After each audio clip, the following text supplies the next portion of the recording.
حمید مجید۔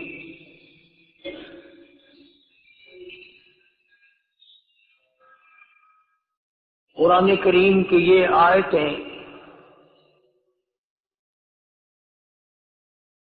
25ویں سپارے 26ویں سپارے کی پہلی سورت کی چند آیات ہیں۔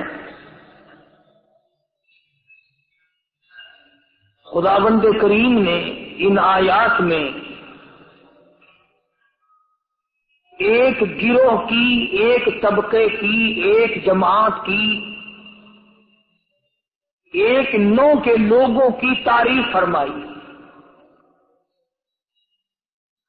یعنی اندازہ لگاؤ وہ کتنا متبرک گروہ ہوگا جس کی خود خدا تعریف کرے،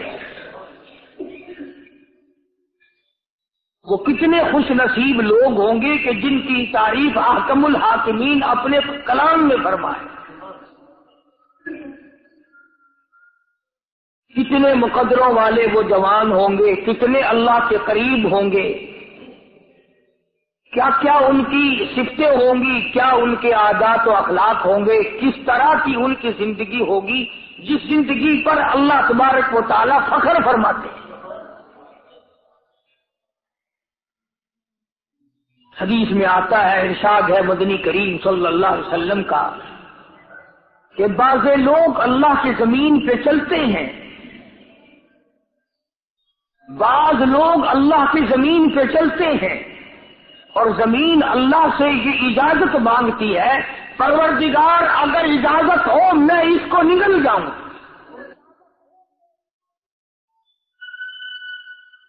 میں نہیں چاہتی کہ اس کے منحوس قدم مجھ پہ پڑتے رہیں، اجازت ملے میں اس کو لقمہ بنا کر کے نگل جاؤں، اس کو زمین کی تہ میں لے آؤں۔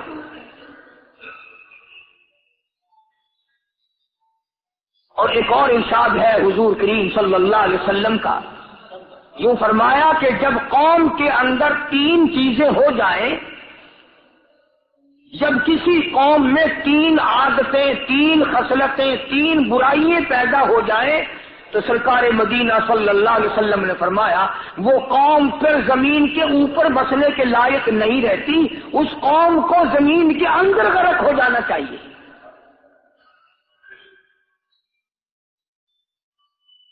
وہ کون سی باتیں ہیں؟ ارشاد فرمایا محمد عربی صلی اللہ علیہ وسلم نے کہ پہلی بات تو ان کی یہ ہے کہ جب قوم کے امیر لوگ، غنی لوگ، مالدار لوگ بخیل ہو جائیں، اللہ تعالیٰ نے جو ان کو سرمایہ دیا ہے، رب العالمین نے جو ان کو پیسہ اور دولت دی ہے، اس میں کسی غریب کا وہ حصہ ہی نہ رکھے۔ چنانچہ آج آپ دیکھ لیں فالتو لاکھوں روپیہ لگ جائے گا،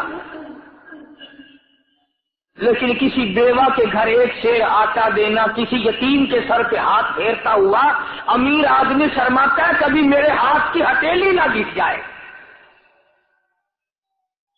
حالانکہ ارشاد فرمایا مدنی کریم صلی اللہ تعالی علیہ وسلم نے بعد وقت ایسا قبولیت کا ہوتا ہے جو آدمی یتیم کے سر پہ ہاتھ پھیر دے محبت کے ساتھ، یہ بچہ یتیم ہے، اس کا لاڈ اجڑ گیا، اس کا مان اجڑ گیا، اس کا ابا رخصت ہو گیا، اس کو گود میں بٹھا کر پوچھنے والا چلا گیا، بیٹا تو کیا چیز کھاوے گا؟ حضور کریم صلی اللہ تعالی علیہ وسلم نے فرمایا جب یتیم کے سر پہ آدمی محبت کے ساتھ، شفقت کے ساتھ ہاتھ پھیرتا ہے، اللہ پاک یوں فرماتا ہے مجھے اپنی کبریائی کی قسم جتنے بال اس کے ہاتھ کے نیچے آ جاتے ہیں اتنی نیکیاں ہاتھ پھیرنے والے کے نام اعمال میں لکھ دی جاتی ہے۔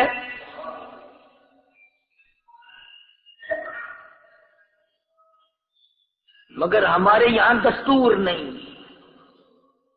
غریب کو مارو اور نیچا کرو اسے۔ جناب مدنی کریم صلی اللہ تعالی علیہ وسلم تشریف لے جا رہے ہیں، راستے میں کچھ بچوں کو کھیلتے ہوئے آپ نے دیکھ لیا، بڑے خوشی سے چھلانگے لگا رہے ہیں، بچے کھیل رہے ہیں، ایک بچہ دیوار کے ساتھ بالکل مونچھا غمزدہ پریشان کھڑا ہے۔ حضور کریم صلی اللہ تعالی علیہ وسلم کی نگاہ مبارک اس بچے پہ پڑ گئی۔ آپ نے قریب تشریف لا کر اس سے پوچھا، اور بچے، سارے بچے کھیل رہے ہیں، تو کیوں نہیں کھیلتا؟ کہنے لگا، میرا کھلانے والا دنیا سے چلا گیا۔ کیسے کھیلوں؟ ابا نہیں، اماں نہیں، ہر وقت پریشان رہتا ہوں، لوگوں کے دروازوں پہ چوکٹوں پہ دھکے کھاتا ہوں۔ آپ مدنی کریم صلی اللہ تعالی علیہ وسلم نے رحمت والے ہاتھ سے اس یتیم کی انگلی پکڑی اور اپنی ساتھ پیار کرتے ہوئے تشریف لے آئے۔ فرمایا، جناب عائشہ صدیقہ رضی اللہ تعالی عنہا سے، اللہ والی، آج اللہ پاک نے تجھے بڑی غنیمت بخشی ہے، بڑی دولت دی ہے، عید کا دن ہے، میں عید کی نماز کے لیے جا رہا تھا، بچے سارے خوشیاں منا رہے تھے، یہ بچہ دیکھا میں نے، بڑا غمزدہ کھڑا تھا، بڑا پریشان کھڑا تھا۔ اب میں نے اس سے پوچھا، عید کا دن ہے، تو خوشی کیوں نہیں مناتا؟ بچہ نے جواب دیا، میری خوشی منانے والے دونوں ہی چلے گئے۔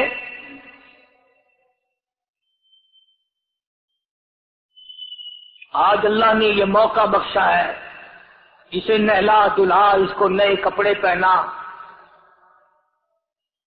معصوم بچے کے سر پہ ہاتھ پھیرتے ہوئے فرمایا، بیٹا گھبرانا، یہ عائشہ صدیقہ تیری اماں ہے، میں محمد الرسول اللہ آج سے تیرا ابا بن گیا ہوں۔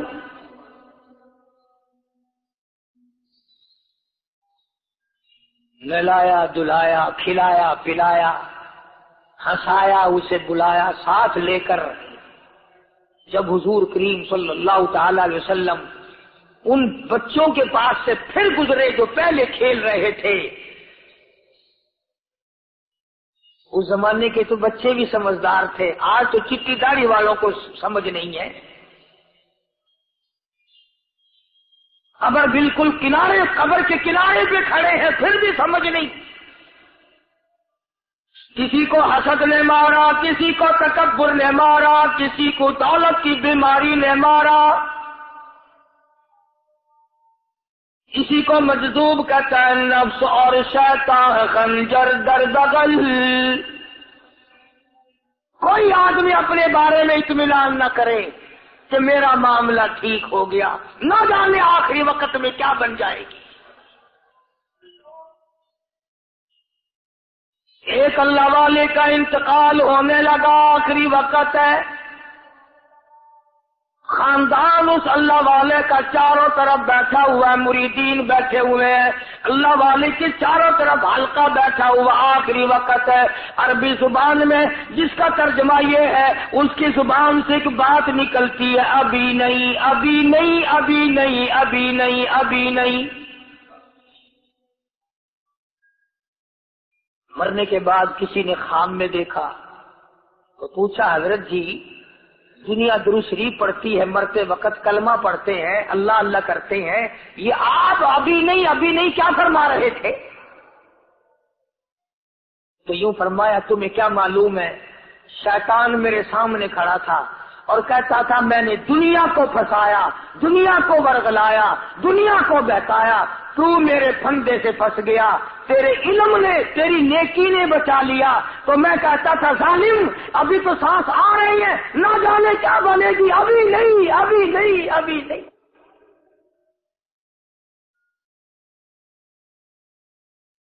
اسی کو مجذوب کہتا ہے، کیا معلوم کیا بن جائے گا، کس حال میں دم نکلے گا، رات کو کیا ہو جائے گا، دن کو کیا بن جائے گا؟ فرمایا، نفس اور شیطان ہے خنجر در بغل، نفس اور شیطان ہے خنجر در بغل، وار ہونے کو ہے اے غافل سنبھل۔ آیا دشمن کا وار،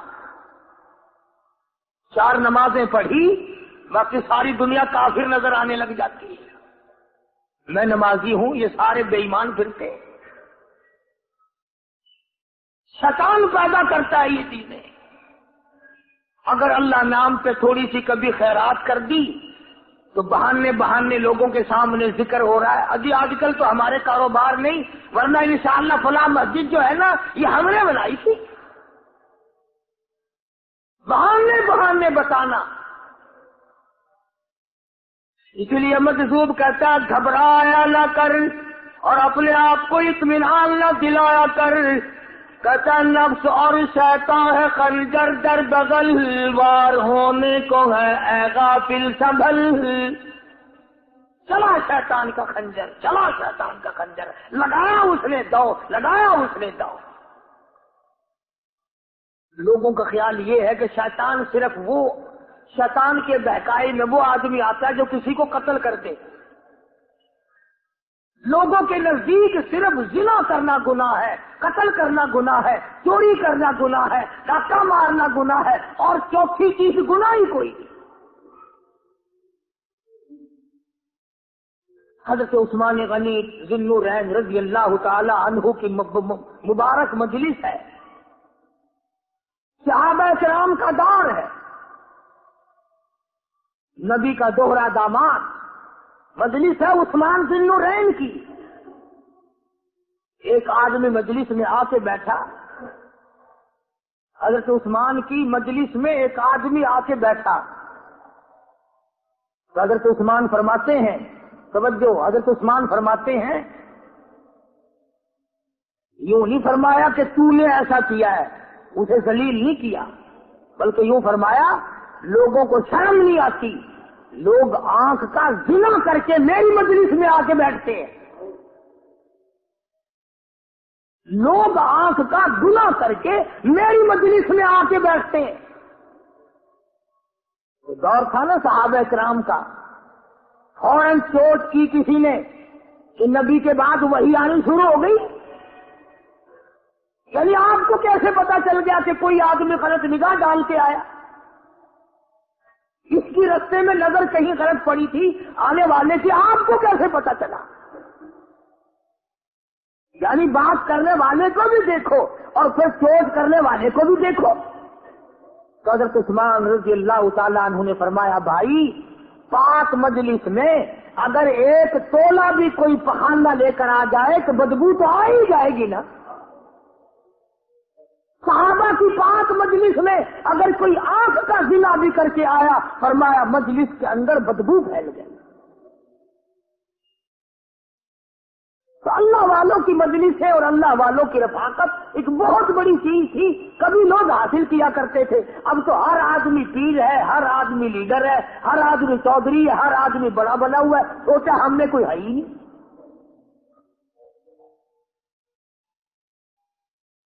اور ان ولیوں کی بھی الگ الگ بیچاروں کی رمزیں ہوتی ہیں. علماء کرام نے لکھا ہے، حضرت خواجہ باقی باللہ رحمت اللہ علیہ دلی میں مزار ہے، بہت بڑے بزرگ گزرے ہیں. دیکھو میں ذکر خیر کر رہا ہوں نا، کئی لوگ تمہیں نکلتے ہوئے ٹانگے والے، گھوڑے والے، رستے والے کہتے ہیں کاری علی ولیوں کو نہیں مانتا. میں یہ ذکر خیر ولیوں ہی کا تو کر رہا ہوں. بات صرف اتنی ہے، تمہیں اچھی لگے یہ بری لگے، میں ننگوں کو نہیں مانتا. میرے نزدیک ولی وہ ہے جس کی رگ رگ سے، نس نس سے، خون کے قطرے قطرے سے، ہر ادا سے، ہر سنت سے، ہر طریقے سے محمد عربی صلی اللہ علیہ وسلم کی سنت زندہ ہوتا ہو. میں اس کو ولی نہیں مانتا جو کپڑوں سے ننگا پھرتا ہو.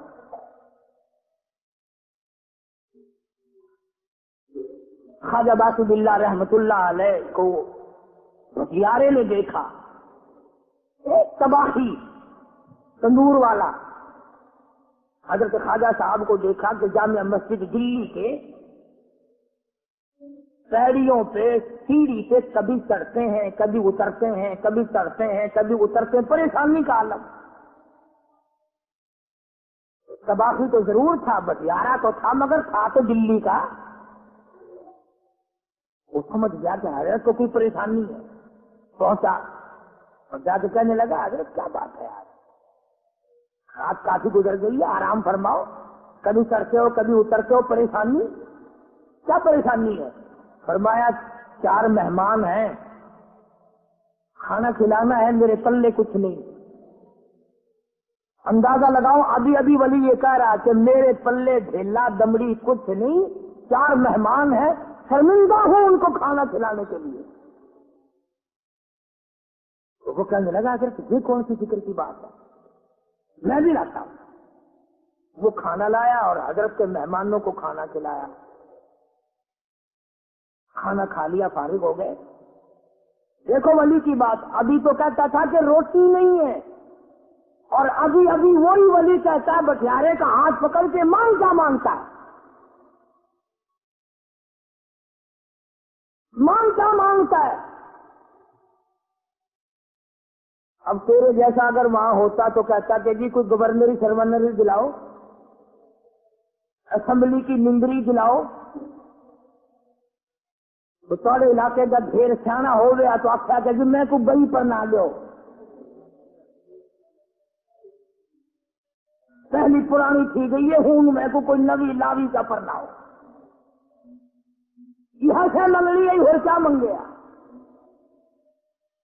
خواجہ باقی باللہ رحمت اللہ علیہ بٹیارے کا ہاتھ پکڑے کھڑے ہیں، فرمانے لگے مانگ کیا مانگتا ہے. اس کا باقی بھی دلی کا تھا نا، کہنے لگا حضرت بس اللہ کا دیا سب کچھ بس آپ رہنے دیں. فرمایا نہیں نہیں، مانگ کیا مانگتا ہے. اس نے کہا حضرت پھر اگر دینے بھی آئے ہو نا، اور اگر اتنا ہی دریائے کرم جوش میں ہے اور آپ دینے کا جذبہ لیے ہوئے ہیں، پھر مجھے اپنے جیسا بنا دو، اپنے جیسا بنا دو. کیا مانگا ہے، مجھے اپنے جیسا بنا دو. فرمایا نہیں برداشت کر سکے گا. تو کہنے لگا پھر پوچھتے کیوں ہو کیا مانگتا ہے، جب دینا ہی کچھ نہیں تو پوچھتے کیوں ہو، اگر دینے پہ آئے ہو اپنے جیسا بنا دو. یہ لکھا ہے کہ خواجہ باقی باللہ نے اس بٹیارے کو اپنے سینے سے لگا کر کے تھوڑا سا دبایا تھا، پکاس کر کے روح نکل گئی بٹیارے سے. بلا جو تجلیات خدا بندی بتدریج آہستہ آہستہ سینے میں آئے تھے، ان کا کرنٹ وہ یکدم برداشت کیسے کرتا.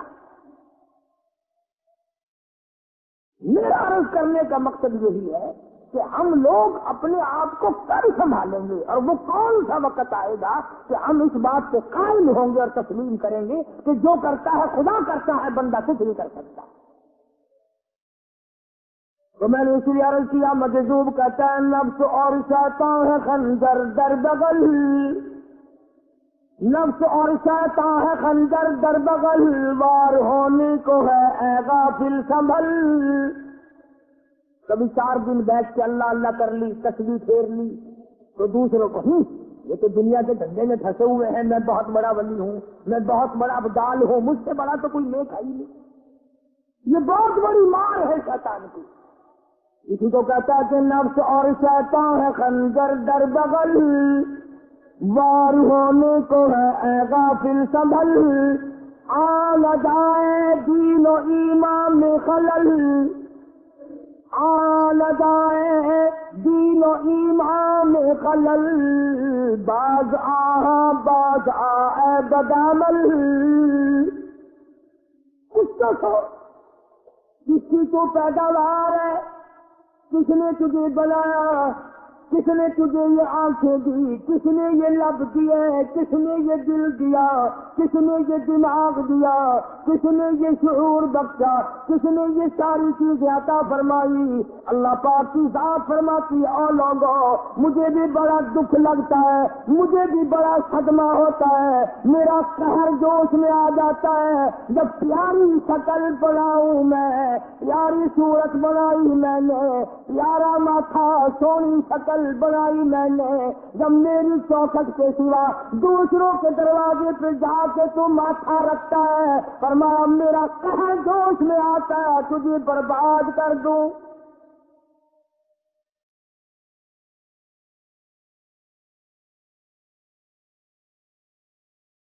حضرت شبلی رحمت اللہ علیہ بہت بڑے بزرگان دین میں سے گزرے ہیں، اپنے ساتھیوں مریدوں کے ساتھ چل رہے ہیں، چلتے چلتے کہ جیل خانے کے آگے سے گزرے، وہاں کسی ڈاکو کی لاش لٹکی ہوئی تھی، ایسی لاش کہ جس کے دونوں پیر نہیں، دونوں ہاتھ نہیں، گردن نہیں،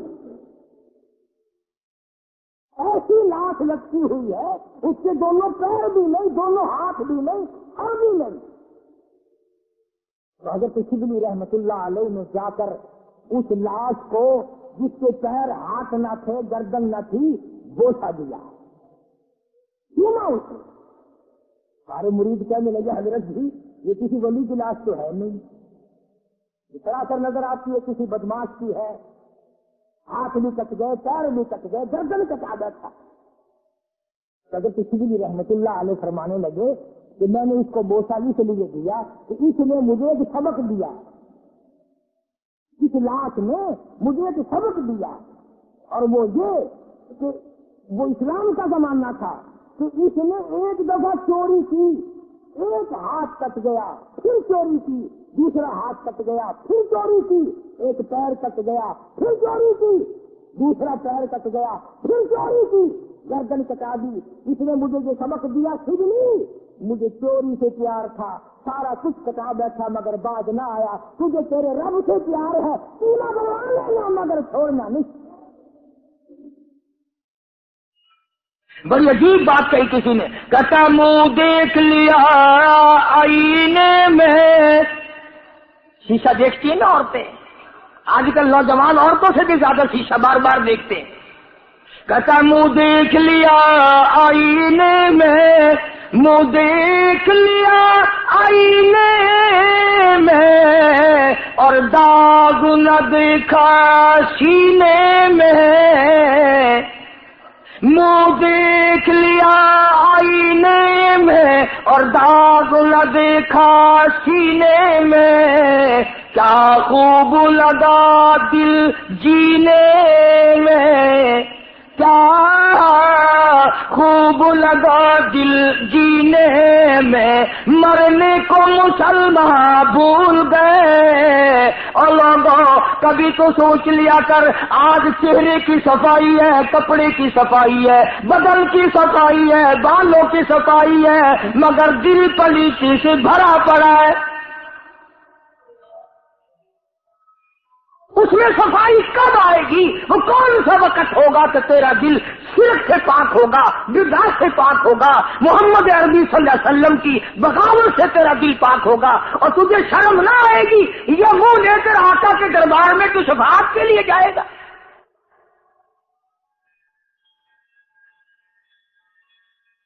اللہ والوں نے ان معاملات میں بڑے بڑے دکھ اٹھائے ہیں، چاہے ان کو لوگوں نے گالیاں دی، ان کو مارا ہے، مگر پرواہ نہیں کرتے تھے. حضرت مولانا محمد قاسم صاحب نانوتوی رحمت اللہ تعالی علیہ پڑھا رہے تھے حدیث پاک. سبحان اللہ، یہ ہمارے جتنے اللہ والے بزرگ، اللہ والے عالم گزرے ہیں، ساری عمر حدیث پاک پڑھائی. ان کی زبان مدنی کریم کا فرمان، سبحان اللہ، ساری رات سارا دن. کسی نے 50 برس، کسی نے 40 برس، کسی نے 60 برس، کسی نے 30 برس، رات دن قال قال رسول اللہ صلی اللہ علیہ وسلم ہر وقت. تو مولانا نانوتوی کی کسی نے چغلی کری، انگریز گورنمنٹ تھی کہ اس نے تمہارے خلاف چھاؤنی بنائی ہے، یہ جو اس نے مدرسہ بنایا یہ تمہارے خلاف سازش ہے. مسلمان افسر تو یوں ہی دستخط کر دیتا ہے نا اندھا ہو کے، کبھی نہیں فائل پڑے گا کہ اس میں ہے کیا، چاہے خود اس افسر کی پھانسی پہ دستخط کروا لو. انگریز پھر ہوشیار تھا، انہوں نے کہا اچھا ہم انکوائری کریں گے. حضرت مولانا حدیث پاک پڑھا رہے تھے، طالب علم پڑھ رہے تھے، انگریز افسر آیا اور 3-4 گھنٹے مولانا قاسم نانوتوی رحمت اللہ علیہ کے سامنے بیٹھا رہا اور بار بار چہرے کو دیکھتا رہا. جا کے رپورٹ دی کافر انگریز نے، کہنے لگا میں وہ چہرہ دیکھ کر آیا ہوں جو جھوٹ بولنے والا چہرہ نہیں، میں وہ چہرہ دیکھ کر آیا ہوں جو جھوٹ بولنے والا چہرہ اور منہ نہیں. دشمن اعتراف کرتا ہے، دشمن اقرار کرتا تھا. علامہ انور شاہ کشمیری رحمت اللہ علیہ سہارنپور کے اسٹیشن پہ، ریلوے اسٹیشن پہ ٹکٹ لینے کے لیے کھڑکی کے سامنے آئے اور ٹکٹ کلرک کو پیسے دیے. اس نے ٹکٹ دیا، حضرت کو ٹکٹ دے کر پچھلی طرف سے گیٹ ہوتا ہے، دوڑ کر آیا اور آ کے کہنے لگا مولانا، ہندو تھا وہ، مولانا میں نے آپ کو ریل گاڑی کا ٹکٹ دے دیا، آپ مجھے جنت کا ٹکٹ دیں، کلمہ پڑھاؤ مجھے کلمہ پڑھاؤ۔ حضرت شاہ صاحب نے پوچھا کہ بھائی تجھے کیا چیز نظر آئی؟ کہنے لگا جی دیر نہ کرو، جب کھڑکی میں سے آپ کی شکل نظر آئی نا، جو خدا اتنے حسین اتنی بہترین صورت بنا سکتا ہے وہ خود کتنا حسین ہوگا۔ میں ان اللہ والوں کا غلام ہوں جن کی شکلیں دیکھ کر کافر مسلمان بنتے ہیں،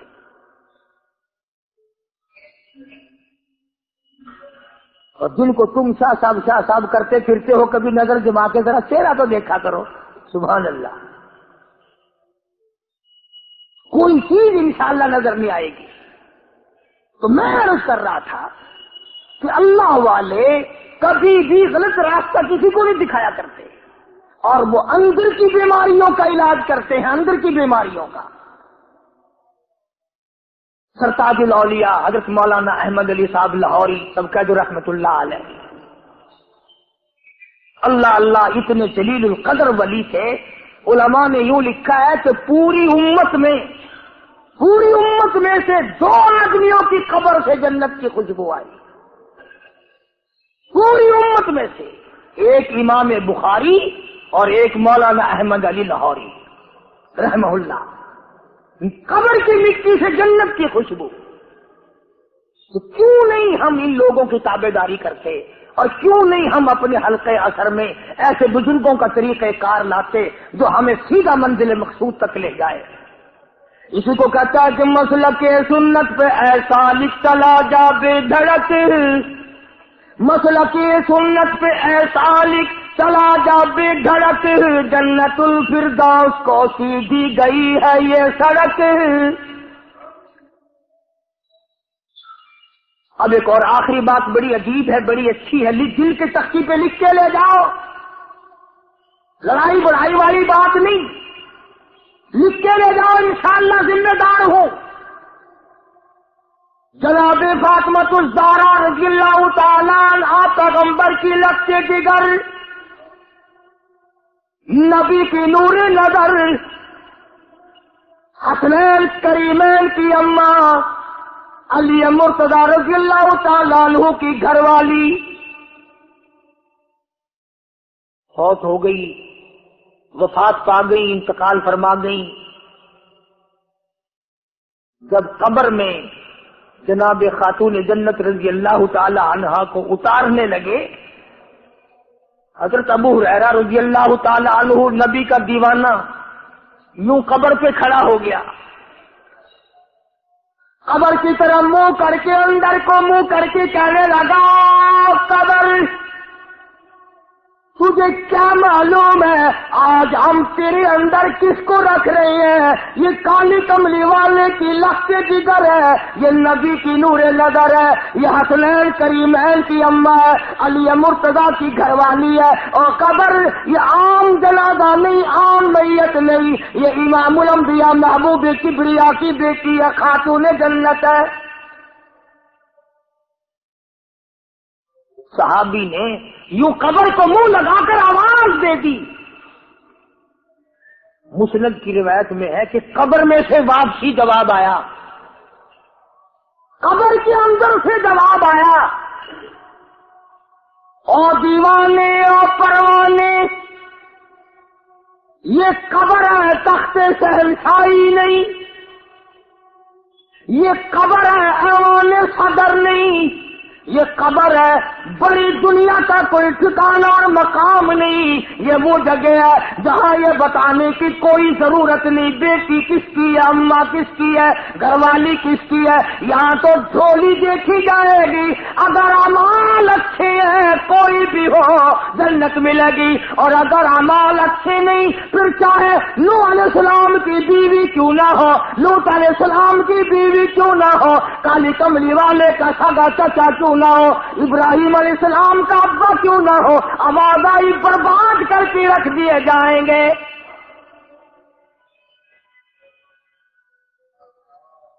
یہ تو عمل کی جگہ ہے، عمل کی۔ یہاں نہ اس بات کا لحاظ ہے کہ کپڑے کیسے ہیں، نہ اس بات کا لحاظ ہے کہ لباس کیسا ہے، نہ اس بات کا لحاظ ہے کہ یہ جھوپڑی سے جنازہ اٹھا ہے یا بنگلے سے، نہ اس بات کا لحاظ ہے کہ یہ جنازہ کوٹھی سے نکلا یا جھوپڑی سے نکلا ہے۔ یہاں تو ایمان دیکھا جائے گا، یہاں تو اعمال کی جھولی دیکھی جائے گی، ورنہ اور کوئی صورت یہاں پہ نہیں ہے۔ تبھی تو شیخ ستار فرید الدین رحمت اللہ علیہ نے بار بار بڑی پتے کی باتیں لکھی ہیں پند نامے میں، فرماتے ہیں کہ خاطر کسر مرنجا اے پسر، خاطر کسر مرنجا اے پسر، ورنہ خردی زخم بھر جانو جگر۔ کسی کے دل پہ ناجائز تیر نہ چلایا کر، کسی کو نہ ستایا کر کہ کل تیرے دل کو اچانک تیروں سے گھائل نہ کر دیا جائے۔ وہ اپنے آپ کو بچا، اپنی سنبھال۔ اسی کو کہتا کہ روزہ با از غیبت مردم ببن، روزہ با از غیبت مردم ببن، تا نبینی دست پائے خود ببن۔ کیا لوگوں کے گلے سے چغلی سے اپنی زبان کو بند کر، تاکہ قیامت کے دن تیرے ہاتھ پاؤں بندھے ہوئے نہ آئے۔ اب یہ ولی نے تو بات کہہ دی، مگر آپ کیسے سمجھے؟ حدیث پاک میں آتا ہے، حضرت شاہ عبد العزیز صاحب دہلوی رحمۃ اللہ علیہ نے لکھا ہے کہ قیامت کے دن اللہ کی عدالت میں لوگوں کو الگ الگ صورتوں میں پیش کیا جائے گا۔ ایک قوم آئے گی، ایک جماعت آئے گی، لوگ آئیں گے، ان کے دونوں ہاتھ پاؤں بندھے ہوئے آئیں گے، جیسے مشکل باندھ دیتے قاتلوں کی، پیر بھی بندھے ہوئے، ہاتھ بھی بندھے ہوئے۔ حضور کریم صلی اللہ علیہ وسلم سے صحابہ کرام نے پوچھا کالی کمری والے وہ کون لوگ ہوں گے؟ جواب ملا کہ یہ چغلی کرنے والے لوگ ہوں گے، اور ہم اس کو گناہ نہیں مانتے، ہمارے دماغ میں یہ گناہ نہیں ہے۔ اللہ والوں کے نزدیک یہ بہت بڑی چیزیں ہیں، اور یہ وہی لوگ ان چیزوں کی اصلاح کرتے ہیں، دوسرا کون کر سکتا ہے؟ اس لیے قرآن کریم نے فرمایا ان الذین قالوا ربنا اللہ، ان الذین قالوا، بے شک وہ لوگ جنہوں نے اپنی زبان سے یوں اقرار کر لیا، قالوا ربنا اللہ، بے شک جو لوگ اقرار کرتے ہیں، زبان سے کہتے ہیں ربنا اللہ، رب ہمارا اللہ ہے، رزق دینے والا وہی، اولاد دینے والا وہی، نفع منافع دینے والا وہی، خسارہ دینے والا وہی، فقیر کو تخت شہنشاہی پہ بٹھا دینے والا وہی، اور بادشاہ کو اٹھا کر تخت سے نیچے پھینک دینے والا وہی، اور کوئی ہی نہیں۔ ثم استقاموا، پھر کچھ بھی بن جائے اس پر جمع رہے۔ اللہ اللہ اللہ، امام احمد بن حنبل رحمت اللہ علیہ، اتنا بڑا زبردست امام، متقی، پرہیزگار، اللہ والا، پوری دنیا ڈر کی ماری ایک طرف، اور ایک اکیلا امام احمد بن حنبل ایک طرف، ایک آدمی بھی ساتھ نہیں،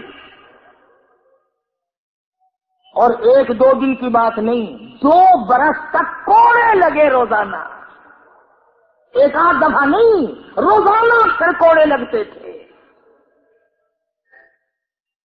ایک دن خلق قرآن پر بات تھی، آپ لوگ یہ مسئلہ سمجھ نہیں سکتے، چھیڑنا ہی نہیں چاہیے۔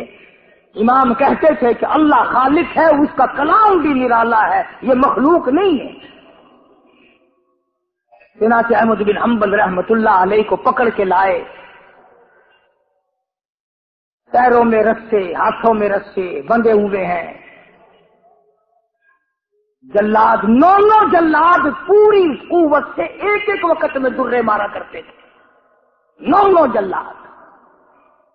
پہلا کوڑا جو لگا، فرمایا بسم اللہ،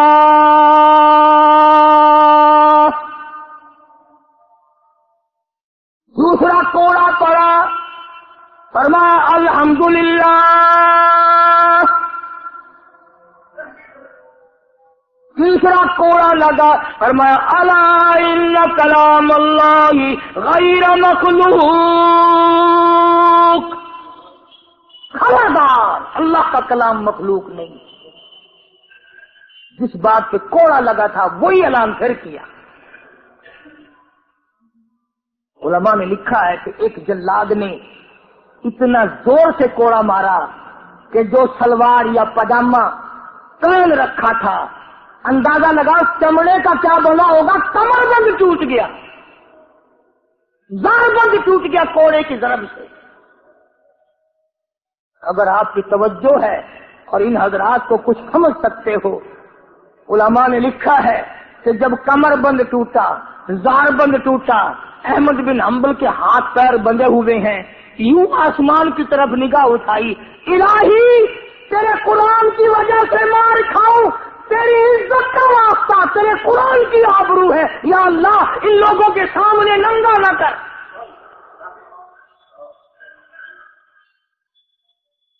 میرے ہاتھ بندھے ہوئے ہیں، میرے پیر بندھے ہوئے ہیں، میں نے چوری نہیں کی، میں نے ڈاکہ نہیں مارا، میں نے قتل نہیں کیا، میں تیرے قرآن کے پیچھے مار کھا رہا ہوں، الہی میری آبرو تیرے قرآن کی آبرو، تیرے قرآن کی آبرو تیری آبرو۔ علماء نے لکھا ہے کہ وہیں ایک ہاتھ نمودار ہوا، ایک ہاتھ پیدا ہوا اور سکیٹ کے اندر دونوں سرے زارمند کمر بند کے پکڑ کر گرا لگا دی۔ وہی ایک ہاتھ پیدا ہوا اور اس ہاتھ نے صرف ہاتھ دکھائی دیا، گرا لگا دی۔ احمد بن حنبل رحمت اللہ علیہ سے کسی نے دوسرے وقت میں بڑا اصرار مجبور کر کے پوچھا کہ احمد بن حنبل یہ ہاتھ کس کا ہو سکتا ہے جو ہاتھ آیا تھا، کوئی پہچان ہے؟ امام صاحب نے فرمایا ہاں، جناب رسول اللہ صلی اللہ علیہ وسلم کا دست مبارک تھا۔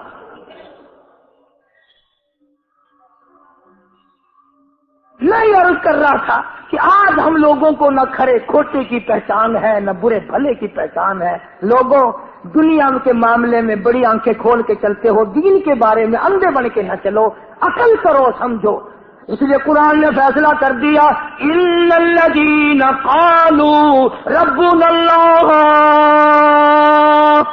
ثم استقاموا فلا خوف علیہم ولا هم يحزنون